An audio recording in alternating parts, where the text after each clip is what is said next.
And a very good evening, everybody. I'm John Cole. The Tetons hit the road this weekend for the DQ Classic in Minnesota. Tonight, a couple of key returners in this club talk about the 24-25 Tetons. We're a lot tougher than last year. We're a lot tougher, especially mentally, a lot stronger. I'd say we're a lot more athletic.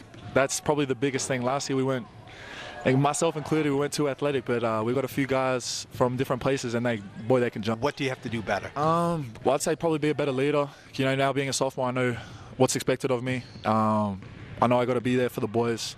I'd say also, you know, just bring the team together, just do what I can. So if that's the dirty work, if that's the score, if that's rebounding, you know, just do anything I can to help the team win. You know what to expect this time around. I mean, you know what the league is going to be like. I mean, it's easier for you. Yeah. Well, I'd say the league's a little harder this year, but I definitely, like, you know what to expect, especially from opposition coaches scouting you. You know how teams are going to game plan for specific players. So obviously, me being a freshman last year, I had no idea.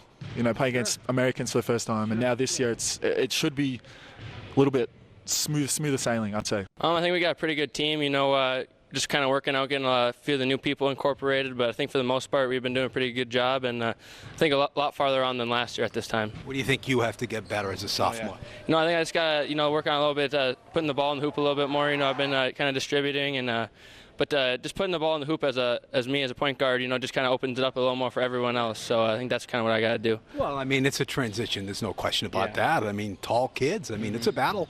Yeah, for sure. It's definitely a whole lot different game, but I think I just got to kind of get used to it and kind of just kind of got to work through it at all times. I think that's kind of the most important part.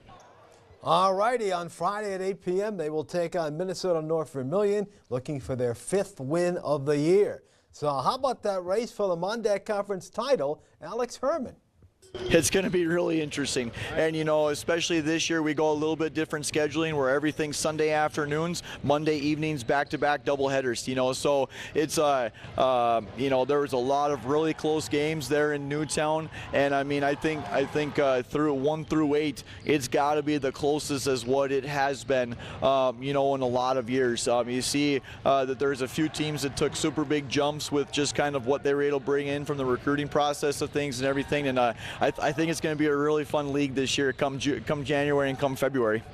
All righty, sounds good. This, of course, is Cats Grizz Week, and this year the contest will be played in Bozeman. Cats have wrapped up the Big Sky title already with a big win on Saturday over Cal Davis. It's always fun to watch. The Bison look to close out their conference season on Saturday at South Dakota unbeaten.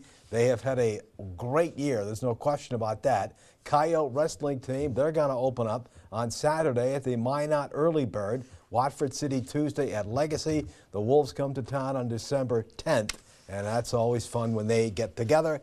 Gals open up. That's the Coyote hockey team on the 26th at Dickinson. They were involved in a lot of close games last year. This year they hope to turn those into wins and march to state. And with that, we call a timeout on First News at 10.